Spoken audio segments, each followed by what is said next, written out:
Pernahkah kamu merasa seperti tidak sendirian? Padahal di sekelilingmu tidak ada siapa-siapa. Jangan buru-buru menoleh, karena bisa jadi sesuatu sedang memperhatikanmu. Di sebuah rumah sederhana, tinggal seorang pemilik warung kecil. Rumah itu tidak besar. Dindingnya dari papan yang mulai lapuk. Lantainya berderit setiap kali diinjak. Namun dulu, tempat itu penuh kehidupan. Warung kecil di bagian depan rumahnya selalu ramai. Suara pelanggan bercampur tawa, dan aroma masakan hangat memenuhi udara. Tapi entah kenapa, beberapa hari terakhir semuanya berubah. Tiba-tiba, sepi. Pelanggan yang biasanya datang, menghilang begitu saja. Tak ada kabar, tak ada alasan. Seolah mereka memilih menjauh. Hari pertama, ia masih berpikir biasa saja. Mungkin lagi sepi, katanya dalam hati. Hari kedua, mulai terasa aneh. Tak satu pun orang datang. Hari ketiga, sunyi itu mulai terasa menekan. Ia duduk di balik meja warung, menatap jalanan yang lengang. Angin berhembus pelan, membawa suasana yang dingin. Bukan dingin biasa, tapi dingin yang terasa sampai ke dalam hati. Malam pun tiba. Ia menutup warung lebih awal, karena tak ada yang bisa dijual. Lampu redup dinyalakan, bayangan di dinding terlihat memanjang, bergerak mengikuti cahaya. Ia mencoba tidur.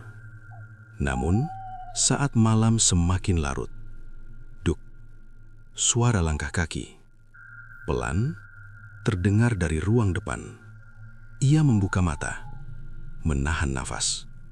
Mungkin cuma tikus, pikirnya. Namun, duk, duk, duk, langkah itu terdengar lagi. Lebih jelas, lebih berat, seperti langkah manusia. Ia bangkit perlahan. Jantungnya mulai berdegup kencang.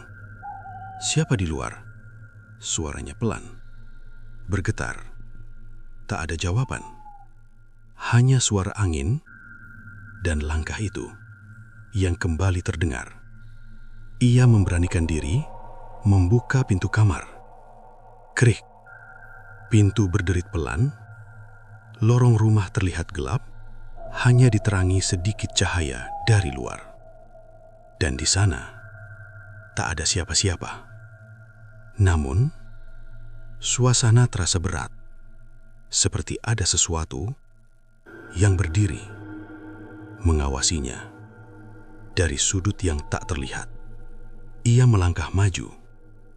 1, 2 langkah. Lalu, dek, suara keras terdengar tepat di belakangnya. Ia langsung menoleh. Kosong.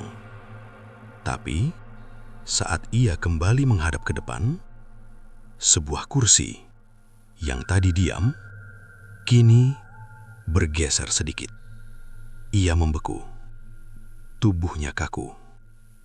Bulu kuduknya berdiri. Nafasnya tercekat. Dan saat itulah, ia mendengar bisikan. Sangat dekat. Pergi. Ia tersentak, menoleh cepat ke belakang. Namun, tetap tak ada siapa-siapa. Malam itu, ia tak bisa tidur. Ia hanya duduk di sudut kamar, memeluk lututnya. Menunggu pagi, dengan rasa takut yang perlahan berubah menjadi teror. Dan sejak malam itu, suara langkah kaki tak pernah berhenti. Setiap malam, selalu ada, mengitari rumahnya. Seolah ada seseorang atau sesuatu yang berjalan tanpa pernah terlihat di rumah. Suatu malam, di tengah sunyi yang pekat, ia terbangun. Bukan karena mimpi, Bukan karena suara keras, tapi karena satu bunyi yang sangat pelan. Kerik. Suara pintu terbuka. Matanya langsung terbuka lebar. Napasnya tertahan. Ia diam, mencoba memastikan apakah itu hanya perasaannya atau memang nyata. Beberapa detik berlalu, sunyi. Namun justru kesunyian itu terasa lebih menakutkan. Perlahan, ia bangkit dari tempat tidur. Kakinya menyentuh lantai kayu yang dingin. Tak, tak. Setiap langkah terasa berat. Seolah ada sesuatu yang menunggunya di luar sana. Dengan tangan gemetar, ia membuka pintu kamar. Krik. Lorong rumah tampak gelap. Hanya sedikit cahaya bulan masuk dari celah jendela. Dan di ujung lorong itu, pintu depan terbuka sedikit. Berayun pelan, ik, seperti baru saja didorong. Ia menelan ludah. Siapa? Suaranya pelan. Hampir tak terdengar. Tak ada jawaban. Hanya angin dingin yang masuk perlahan, menyapu wajahnya. Namun angin itu terasa aneh. Bukan sekadar dingin, tapi seolah membawa sesuatu. Sesuatu yang membuat bulu kuduknya berdiri. Ia melangkah mendekat. Perlahan, dengan jantung yang berdegup keras. 1 langkah, 2 langkah, hingga ia sampai di depan pintu. Ia melihat keluar. Gelap. Sepi. Tak ada siapa-siapa. Tak ada orang. Tak ada suara langkah. Hanya jalanan kosong yang diterangi cahaya bulan pucat. Namun saat ia hendak menutup pintu, tiba-tiba, duk, suara dari dalam rumah. Ia membeku. Perlahan, ia menoleh ke belakang. Lorong yang tadi ia lewati, kini terasa lebih gelap, lebih dalam. Seperti ada sesuatu di sana, mengintip, menunggu. Namun saat ia menatap lebih lama, tak ada apa-apa. Ia menutup pintu dengan cepat, brak, dan menguncinya. Malam itu, ia tidak berani kembali tidur. Ia hanya duduk di sudut kamar, menatap pintu, dengan rasa takut yang perlahan berubah menjadi kecemasan. Dan sejak malam itu, kejadian aneh mulai sering terjadi.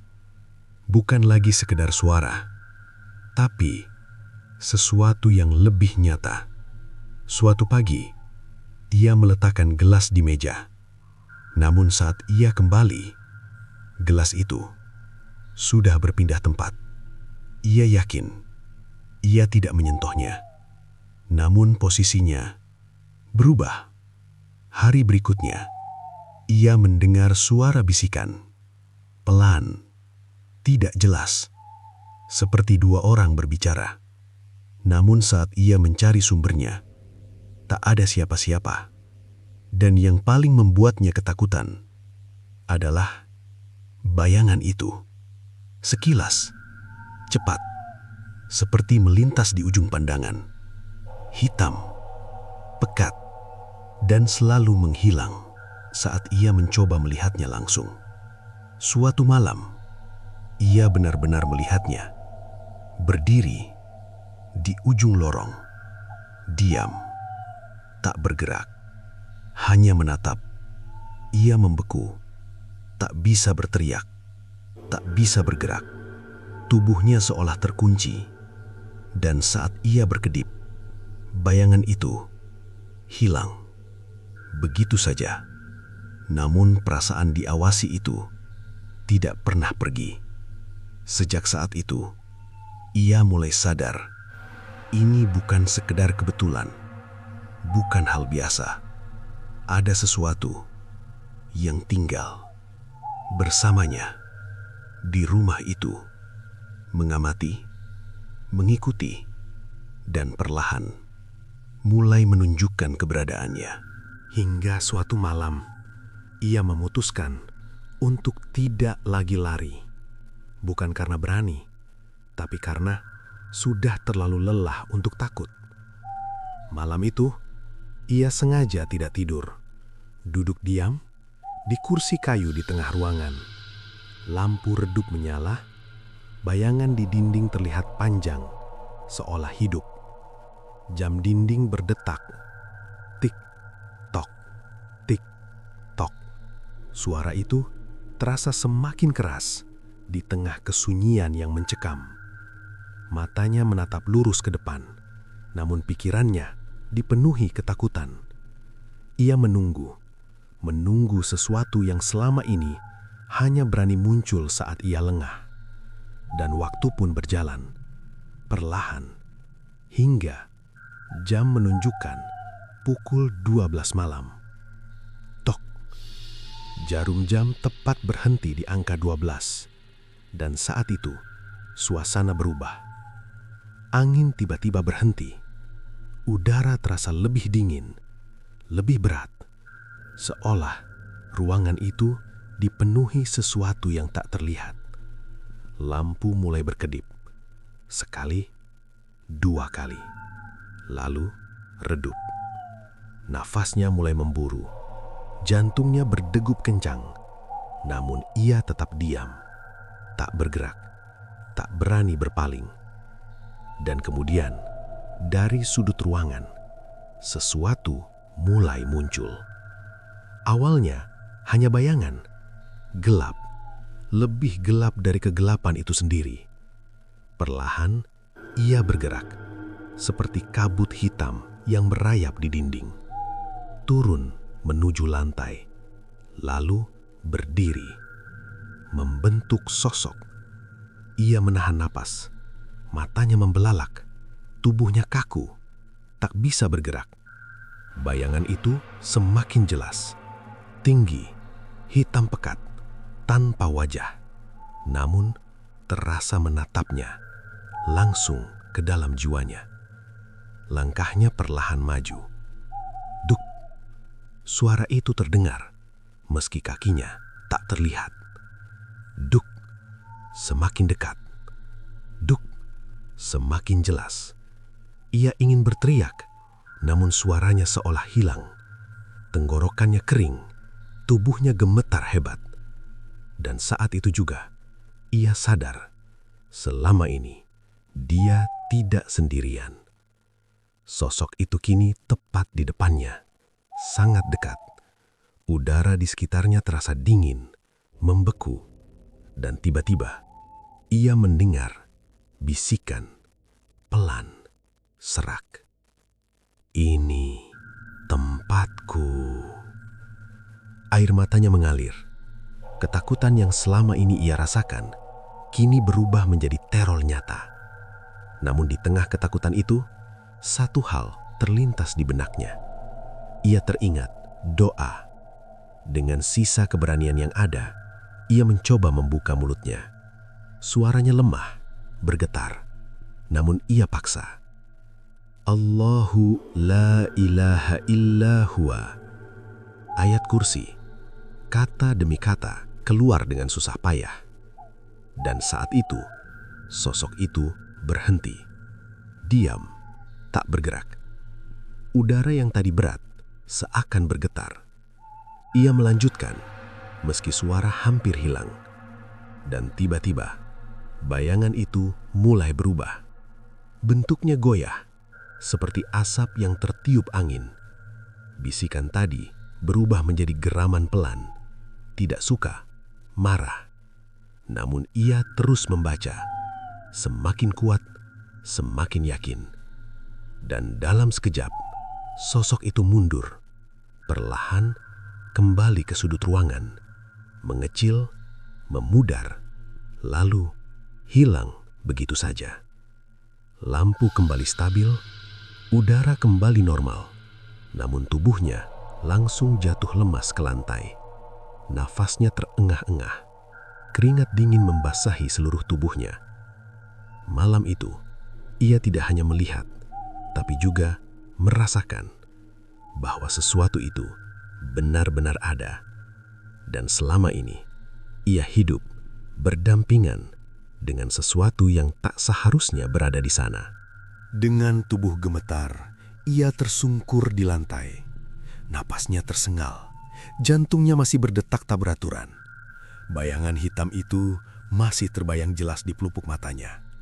Namun di tengah ketakutan yang mencekam, ia tahu ia tidak punya pilihan lain selain kembali kepada Allah. Dengan sisa tenaga, ia mengangkat kedua tangannya, berdoa, "Ya Allah, lindungi aku, jauhkan aku dari gangguan yang tak terlihat." Suaranya lemah, namun penuh harap. Lalu dengan terbata-bata, ia mulai membaca ayat kursi. Setiap kata keluar perlahan, namun terasa berat. Seolah ada sesuatu yang tidak menyukainya. Lampu kembali berkedip, angin berhembus lebih kencang, tirai jendela bergerak liar, dan di sudut ruangan, bayangan itu muncul kembali. Lebih gelap, lebih pekat, seolah marah. Namun kali ini, ia tidak lari. Ia terus membaca. Allahu la ilaha illahu. Suaranya semakin jelas, semakin kuat. Dan tiba-tiba, sesuatu berubah. Udara yang tadi menekan perlahan menjadi ringan. Angin berhenti, lampu kembali stabil, dan bayangan itu mulai goyah. Seperti asap yang tertiup perlahan, ia menyusut, memudar, hingga akhirnya hilang tanpa jejak. Ruangan itu kembali sunyi, namun bukan sunyi yang menakutkan, melainkan sunyi yang damai. Tubuhnya lemas, ia bersandar di dinding, air matanya jatuh. Namun kali ini bukan karena takut, melainkan lega. Malam itu, untuk pertama kalinya, ia merasa dilindungi. Rasa kantuk perlahan datang, dan tanpa sadar, ia tertidur. Namun, di dalam tidurnya, ia kembali berada di tempat yang asing. Bukan rumahnya, bukan warungnya, melainkan ruang yang luas, tenang, dipenuhi cahaya lembut, tidak menyilaukan, namun menenangkan. Ia berdiri di sana, bingung, namun tidak takut. Dan dari kejauhan, muncul sebuah sosok, perlahan mendekat. Wujudnya tidak jelas, namun auranya terasa hangat. Berbeda dengan bayangan hitam sebelumnya, yang ini menenangkan. Ia terdiam, menatap sosok itu. "Siapa kamu?" Suaranya pelan. Sosok itu tidak langsung menjawab, namun kehadirannya membuat hatinya terasa ringan. Dan kemudian terdengar suara lembut, jelas, masuk langsung ke dalam hatinya. "Jangan takut." Ia menunduk, air matanya kembali mengalir. "Perkuat imanmu, dekatkan dirimu kepada Allah." Suara itu melanjutkan, "Gangguan itu akan pergi." Ia ingin bertanya, ingin mengetahui lebih banyak, namun tubuhnya terasa tak mampu bergerak. Sosok itu perlahan menjauh. Cahaya di sekitarnya semakin terang, dan sebelum menghilang, satu kalimat terakhir terdengar. "Selama kamu bersama Allah, kamu tidak akan sendiri." Tiba-tiba, ia terbangun. Napasnya terengah, matanya terbuka lebar. Ia kembali berada di dalam rumahnya. Namun, sesuatu terasa berbeda. Lebih tenang, lebih ringan. Ia menatap sekeliling, tak ada bayangan, tak ada suara, tak ada gangguan. Hanya keheningan yang damai. Malam itu, ia akhirnya mengerti bahwa ketakutan tidak akan pernah menang selama iman masih bertahan, dan bahwa di balik kegelapan yang paling menyeramkan sekalipun, selalu ada cahaya yang datang bagi mereka yang kembali kepadanya. Sejak hari itu, hidupnya tidak lagi sama. Bukan karena rumahnya berubah, bukan karena warungnya diperbaiki, tapi karena hatinya yang berubah. Setiap pagi, sebelum membuka warung, ia selalu mengambil wudhu. Air dingin itu menyentuh wajahnya, seakan menghapus sisa-sisa ketakutan yang dulu pernah menghantuinya. Lalu ia berdiri di tempat yang sama, tempat di mana dulu ia gemetar ketakutan. Kini, ia berdiri dengan tenang. Ia mulai berdoa dengan suara pelan namun penuh keyakinan. Ayat kursi ia baca, perlahan, penuh penghayatan. Lalu istighfar berulang tanpa henti. Astagfirullah, astagfirullah. Hari pertama, tak ada yang berubah. Rumah masih sunyi, warung masih sepi. Namun, tidak ada lagi rasa mencekam.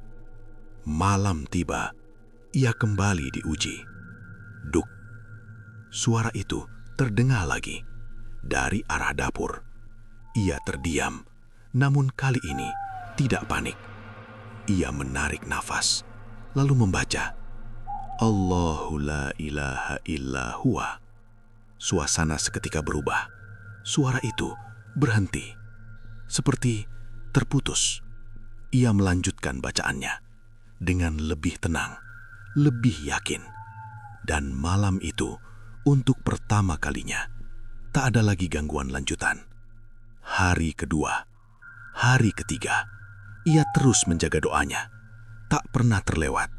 Pagi, sore, malam, lisan itu selalu basah dengan zikir. Dan perlahan, gangguan itu mulai melemah. Suara langkah kaki yang dulu selalu mengitari rumah, kini semakin jarang terdengar. Bisikan yang dulu membuatnya gemetar, kini menghilang satu persatu. Bayangan hitam yang dulu muncul di sudut mata tak pernah lagi terlihat. Seolah sesuatu itu pergi, menjauh, tak mampu bertahan di tempat yang kini dipenuhi doa. Dan akhirnya, sampai pada satu malam, ia duduk sendiri, menunggu. Namun, tak ada suara, tak ada gerakan, tak ada apapun. Hanya keheningan yang damai. Ia tersenyum pelan, air matanya jatuh. Namun, bukan karena takut, melainkan syukur. Dan bukan hanya itu, perlahan warungnya kembali hidup. Hari demi hari, satu pelanggan datang, lalu dua, lalu semakin banyak.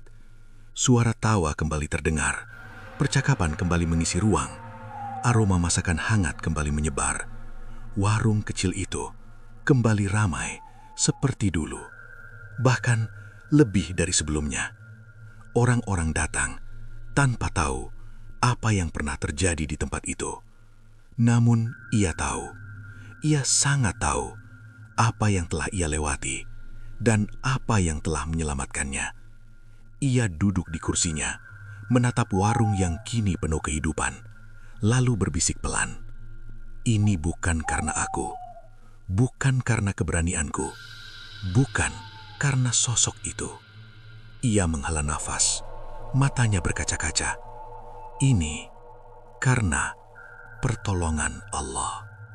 Dan sejak saat itu, ia tidak pernah lagi meninggalkan doa, karena ia telah merasakan sendiri bahwa kegelapan, semenyeramkan apapun, tidak akan pernah bertahan di hati yang selalu terhubung dengan Tuhannya. Saudaraku, kisah ini mungkin terdengar menyeramkan, tentang bayangan, tentang bisikan, tentang sesuatu yang tak terlihat. Namun sesungguhnya, yang paling harus kita pahami bukanlah tentang ketakutannya, melainkan tentang pelindungnya. Karena benar, yang tak terlihat memang ada. Ia bisa hadir di sudut rumah yang sunyi, di lorong gelap yang jarang dilalui, atau bahkan di dekat kita tanpa kita sadari. Ia bisa berbisik, mengganggu, membuat hati gelisah, membuat pikiran dipenuhi ketakutan. Dan terkadang, ia tidak hanya ingin menakuti, tapi juga melemahkan, menjauhkan kita dari satu hal terpenting, yaitu Allah.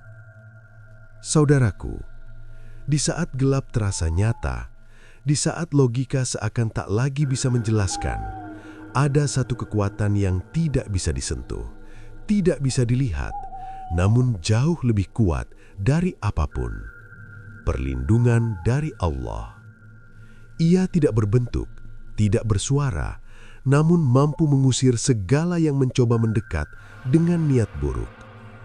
Apa yang terjadi dalam kisah ini bukan sekadar gangguan, melainkan pengingat bahwa ketika manusia mulai jauh, ketika doa mulai ditinggalkan, ketika hati mulai kosong, disitulah ketakutan lebih mudah masuk. Namun sebaliknya, ketika nama Allah mulai disebut, ketika ayat-ayatnya dilantunkan, ketika hati kembali bersandar, maka kegelapan akan kehilangan tempat. Saudaraku, jangan pernah tinggalkan doa, meski kamu merasa baik-baik saja.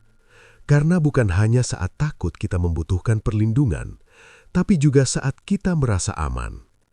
Karena seringkali yang berbahaya bukan yang terlihat menyeramkan, melainkan yang datang diam-diam tanpa kita sadari. Dan ingatlah, bisa jadi yang menjagamu saat ini bukan sesuatu yang bisa kamu lihat, bukan pula sesuatu yang bisa kamu dengar, namun sangat dekat, lebih dekat dari apapun yang kamu bayangkan. Menjagamu, melindungimu dengan izinnya.